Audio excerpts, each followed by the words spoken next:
نحمده ونصلي على رسول الكريم اعوذ بالله من الشیطان الرجیم بسم اللہ الرحمن الرحیم.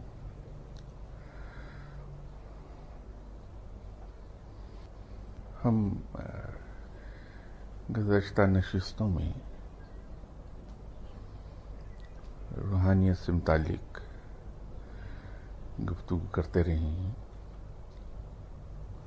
ایک چیز جو بہت کھٹکتی ہے، میں آج اس کی طرف آپ کی توجہ دلانا چاہتا ہوں. دیکھا یہ گیا ہے کہ ان جگہوں پر جہاں لوگوں کے لیے دعا کی جاتی ہے، ہم اکثر اپنے ساتھ چھوٹے بچوں کو اس جگہ لے جاتے ہیں. جذبہ یقیناً ہمارا بڑا نیک ہوتا ہے کہ بچہ ایسے نیک آدمی کے پاس جا کے اس سے ہاتھ ملائے گا، اس کے کچھ اثرات اس پہ بھی مرتب ہوں گے اور وہ نیکی کی طرف راغب ہوگا. میرے خیال میں جو غلط بھی ہو سکتا ہے، یہ معاملہ اتنا سادہ نہیں جتنا ہم سمجھتے ہیں اس کو. میری رائے اس کے بارے میں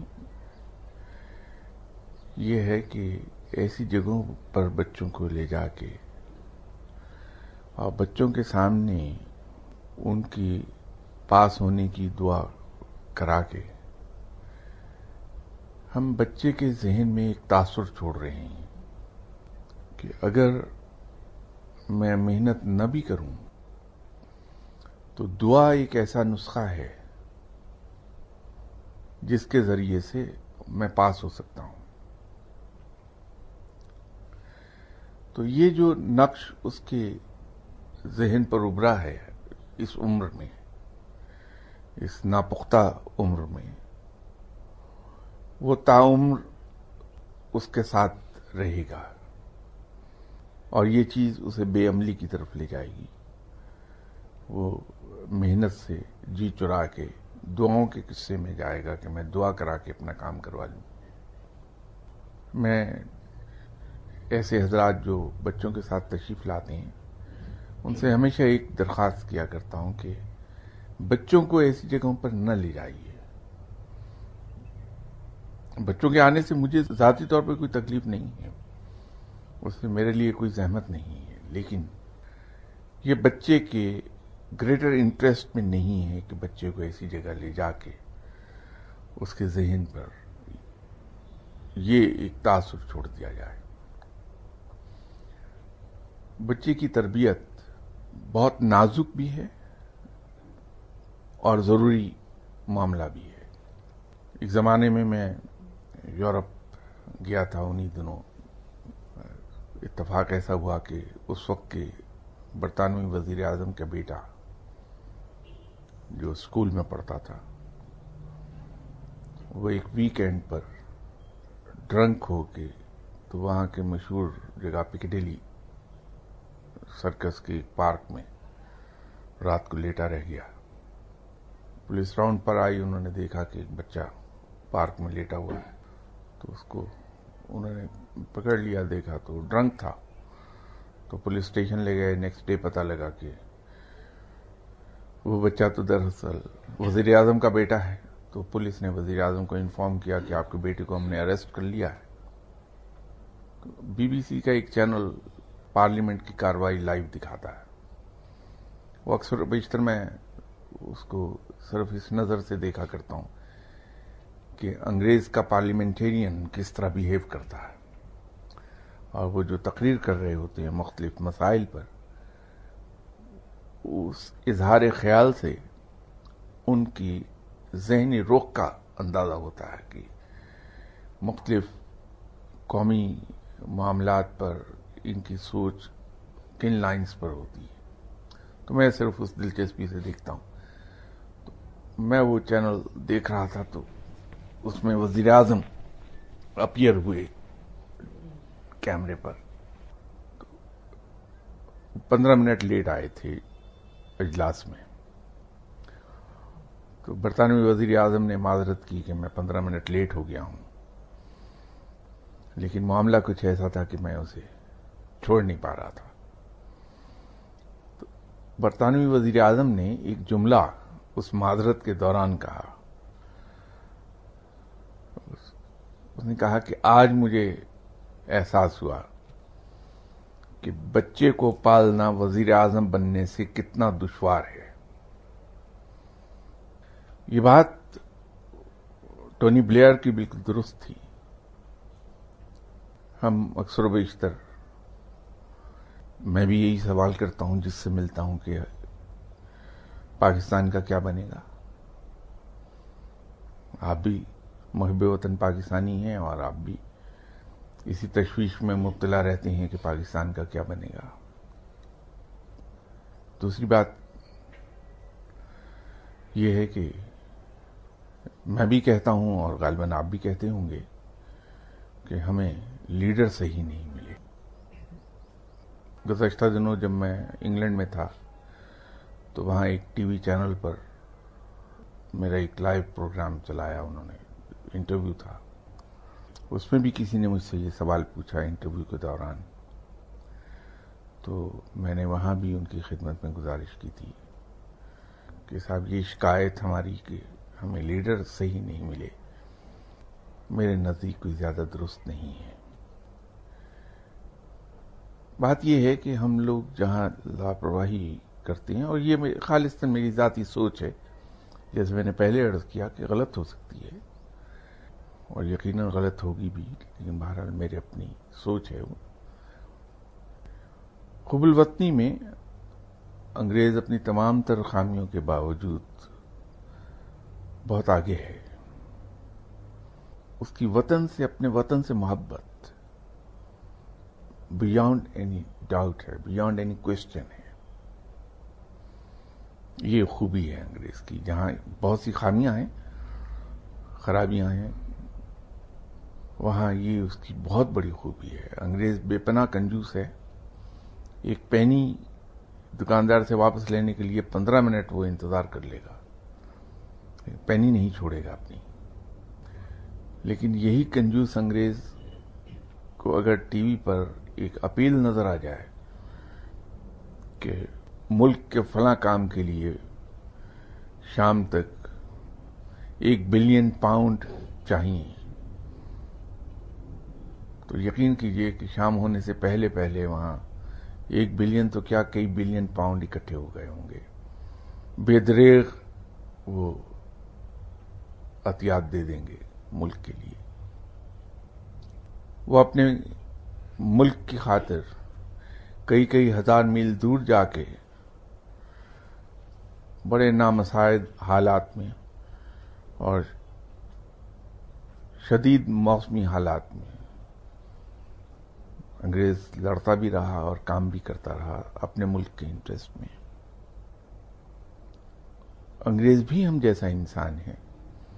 ہماری ہی طرح 2 ہاتھ ہیں، 2 پاؤں ہیں، 2 آنکھیں ہیں، ایک دماغ اللہ نے عطا کیا ہے، ہماری طرح کا ہے. بلکہ میں تو یہ کہوں گا کہ کئی معاملات میں ہم اس سے آگے ہیں. ہمارے لوگ زیادہ ذہین ہیں اور ہم لوگ محنت کر لیتے ہیں. لیکن اس کے باوجود انگریز نے آدھی سے زیادہ دنیا پر حکومت کی ہے، اور جب اس کا عروج زوال میں تبدیل ہو گیا تو اس زوال کو بھی اس نے اس طرح سے پروجیکشن کیا ہے، اس کی ہے کہ وہ اتنا زوال کو چلے جانے کے باوجود اب بھی اپنی پوزیشن ایک حد تک قائم رکھے ہوئے ہے. دنیا کی چودراہٹ میں اس کا رول ضرور ہے.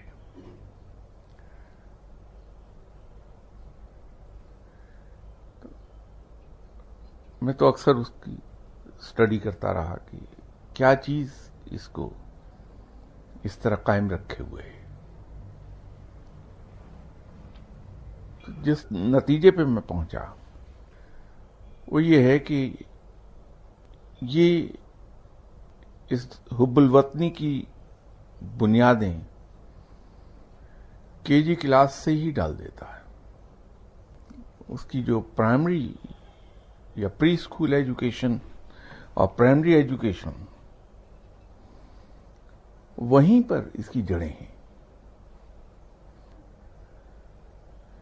اگر یہ موضوع آپ کے لیے بوریت کا باعث نہیں تو میں اس کو آگے بڑھا سکتا ہوں بات کو، اور اگر آپ بور ہو رہے ہیں تو ہم لوگ واپس روحانی موضوع کی طرف چلے آتے ہیں.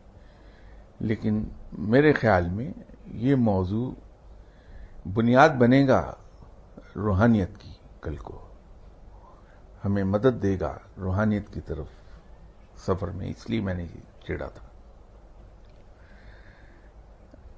انگریز کی پری اسکول ایجوکیشن کو دیکھیں، یا پلے گروپ جسے ہم کہتے ہیں، یا نرسری ہمارے یہاں کہلاتی ہے، وہیں پر ایک فرق نظر آتا ہے.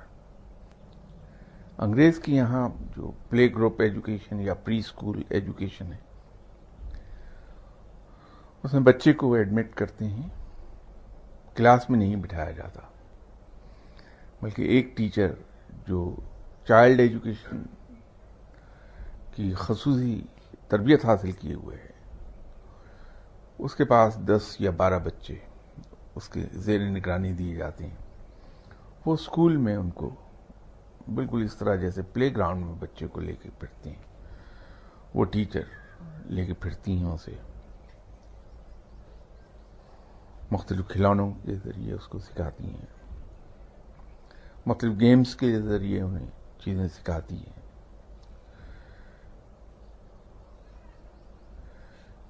پھر وہ سڈنلی بچے کو درخت کے قریب لے جائیں گی تو وہ ٹیچر، اور وہ درخت کو دکھاتی کہ look this is a tree,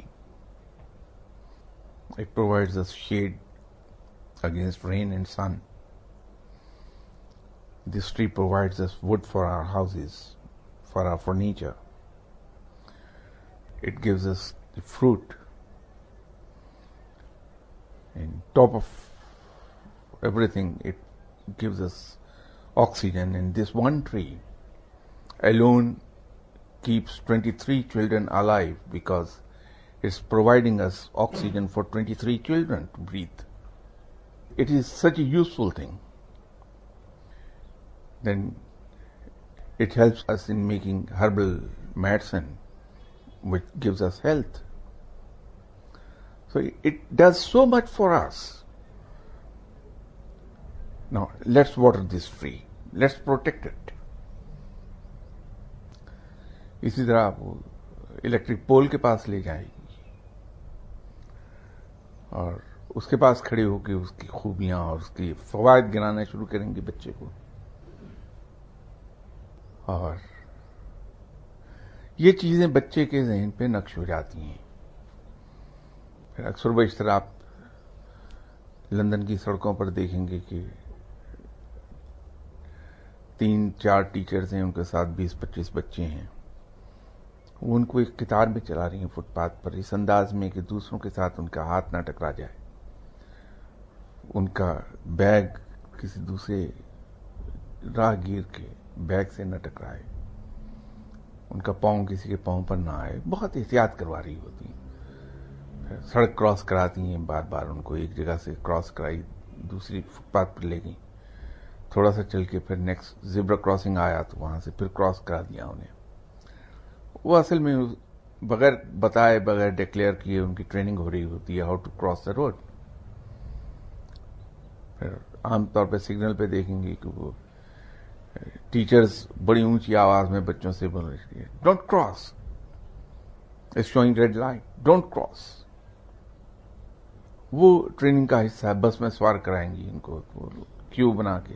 یہ پلے گروپ لیول پر ایجوکیشن ہو رہی ہوتی ہے. اس کے برعکس ہمارے یہاں میرے یہاں بھی اگر آپ مہمان آئیں گے تو میں فوراً اپنے چھوٹے بچے کو کہوں گا کہ وہ انکل آئیں، انہیں بابا بلیک شیپ سناؤ، ٹوئنکل ٹوئنکل لٹل اسٹار سناؤ. ہماری تمام تربیت ان رائمز کی طرف ہے، ایسی چیزوں کی طرف ہے. اور جو سیوک سینس ہے وہ اس میں انسٹل ہم نہیں کر پاتے اس اسٹیج پہ.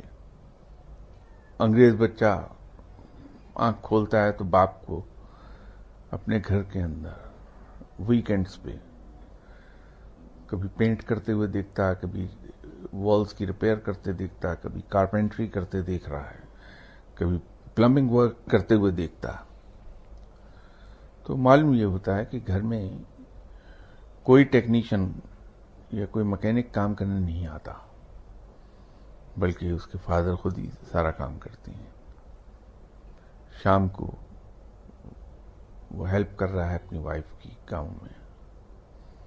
یہ چیزیں بچپن ہی سے اس کے دماغ میں بیٹھنا شروع ہو جاتی ہیں بچے کے۔ ہمارے یہاں اس کے برعکس ہیں، ہم بچے کے بارے میں ایک غلط فہمی میں مبتلا ہیں اور ہم یہ سمجھتے ہیں کہ یہ بچہ بہت چھوٹا ہے، اس کو کیا معلوم کہ گھر میں کیا ہو رہا ہے۔ ایسا نہیں ہے۔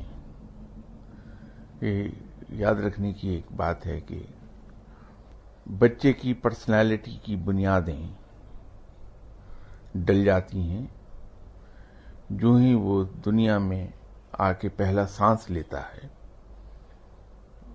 جب اس کی عمر 1 منٹ ہوتی ہے، اس وقت سے اس کی پرسنالٹی کی بنیادیں بننا شروع ہوتی ہیں۔ وہ رجسٹر کر رہا ہے اس کا دماغ ہر چیز۔ 2 سال کی عمر تک پہنچتے پہنچتے وہ بنیادیں ڈل چکی ہوتی ہیں اور اس کے بعد وہ بنیادیں مضبوط ہونی شروع ہوتی ہیں جو کہ 5 سال کی عمر تک مضبوط ہو جاتی ہیں، اور اس کے بعد پھر ان بنیادوں پر اس کی پرسنالٹی کی بلڈنگ بنتی ہے۔ تو اگر ہم بچے کی پیدائش کے فوراً بعد سے تھوڑی سی احتیاط کر لیں اور گھر میں ہم اس طرح سے بیہیو کریں جیسے کہ سنت ہے۔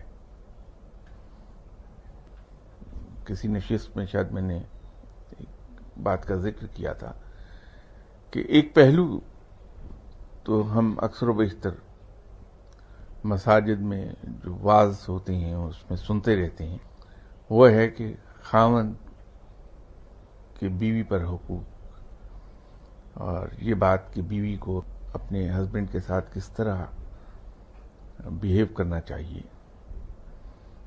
لیکن جو پہلو کبھی ہماری نظر سے نہیں گزرتا ہے وہ اس کی دوسری سائیڈ ہے کہ ایک ہسبینڈ کو اپنی بیوی کے ساتھ کس طرح بیہیو کرنا چاہیے۔ اس کی رہنمائی کے لیے ایک حدیث موجود ہے، اور اسی حدیث میں اگر ہم اس کی تشریح میں جائیں گے تو تمام رویہ نظر آ جائے گا کہ ایک ہسبینڈ کو بیوی کے ساتھ کیا رویہ رکھنا چاہیے۔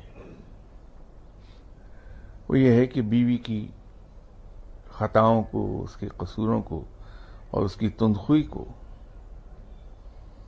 یا آسان لفظوں میں کہیے کہ اس کی تلخ باتوں کو اور تلخ رویے کو خندہ پیشانی سے برداشت کر لیجیے، مسکراتے ہوئے اس کو نظر انداز کر دیں۔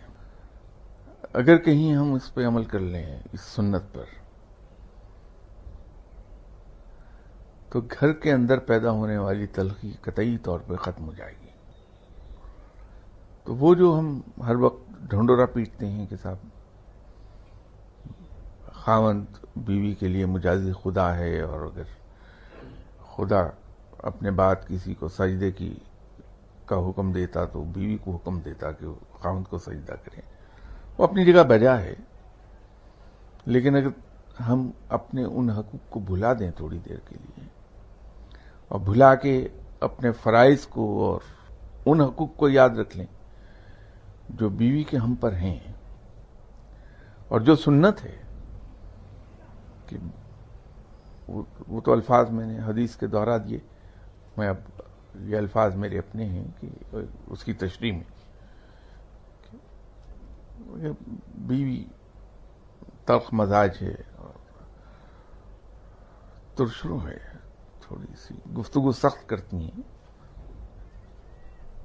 ایک کہکا لگا کہ آدمی ایک طرف ہو جائے گا، ٹھیک ہے کوئی بات نہیں. مجھے بھی تو بعض اوقات کسی اور بات پہ غصہ آتا ہے اور میں نکال بیوی پہ لیتا ہوں، تو یہ بھی میری طرح کی انسان ہے.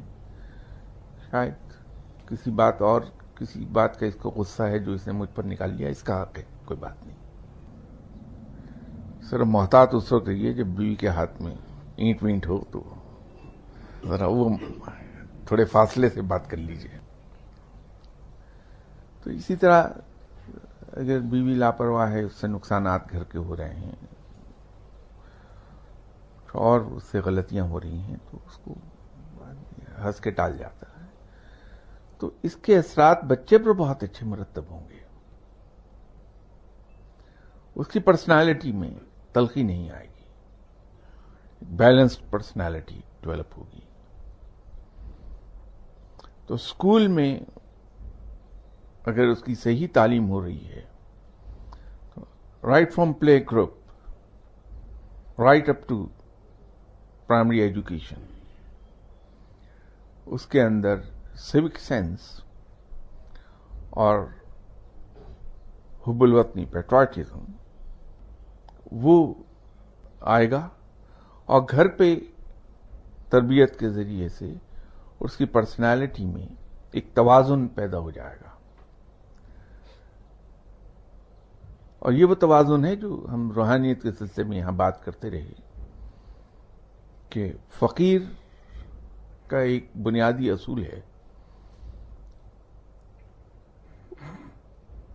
اس کے اپنے دوسروں پر کیا حقوق ہیں وہ یاد نہیں رکھتا، اسے یاد ہی نہیں رہتے، لیکن دوسروں کے اس پر کیا حقوق ہیں وہ ہمیشہ اسے نہ صرف یاد رہتے ہیں بلکہ ان حقوق کو ادا کرنے کے لیے بے چین رہتا ہے، دوڑ دھوپ کرتا ہے، تاکہ کل کی پوچھ گچھ سے میں بچ جاؤں کہ جب روز محشر مجھ سے حساب لیا جائے گا کہ تمہاری والدہ کے، تمہارے والد کے، تمہارے بہن بھائیوں کے، تمہارے عزیز رشتہ داروں کے، دوستوں کے، پڑوسیوں کے، حتیٰ کہ دوسرے راہگیر جو اس وقت سڑک پر چل رہے تھے، ان کے تم پر یہ حقوق تھے اور تم نے ادا کیوں نہیں کیے، وہ اس پوچھ گچھ سے بچنا چاہے گا.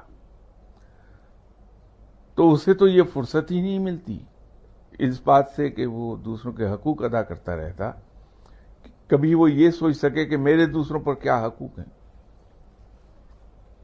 اسی لیے فقیر کسی کے تھپڑ کے جواب میں اس کو برا نہیں کہتا، مسکرا دیتا ہے. صرف ایک ہی سوچ ہوتی ہے،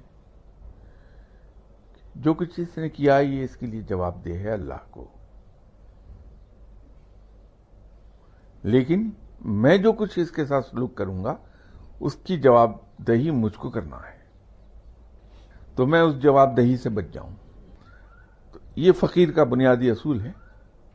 تو بچہ جس کی پرسنالٹی متوازن ہے، ایک بیلنسڈ پرسنالٹی کا ہے، اور اس کو اس بات کا پوری طرح احساس ہے کہ میرے حقوق کیا ہیں اور دوسروں کے حقوق کیا ہیں، اور اس کو یہ بھی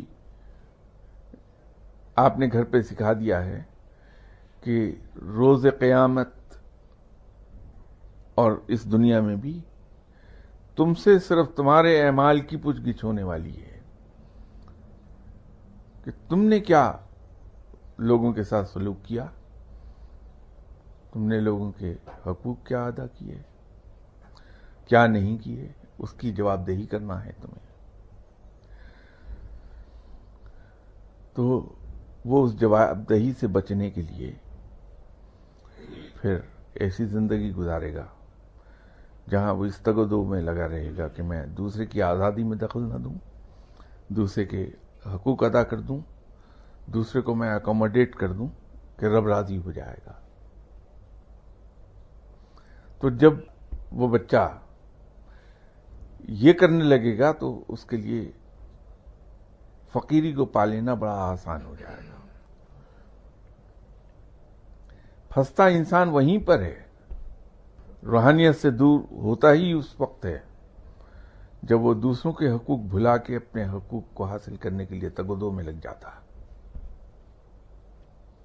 وہیں فقیر کا پاؤں پھسلتا ہے، جہاں اس کی ذات پہلے آ جائے اور دوسروں کی ذات پیچھے چلی جائے، پھنستا وہیں ہے انسان۔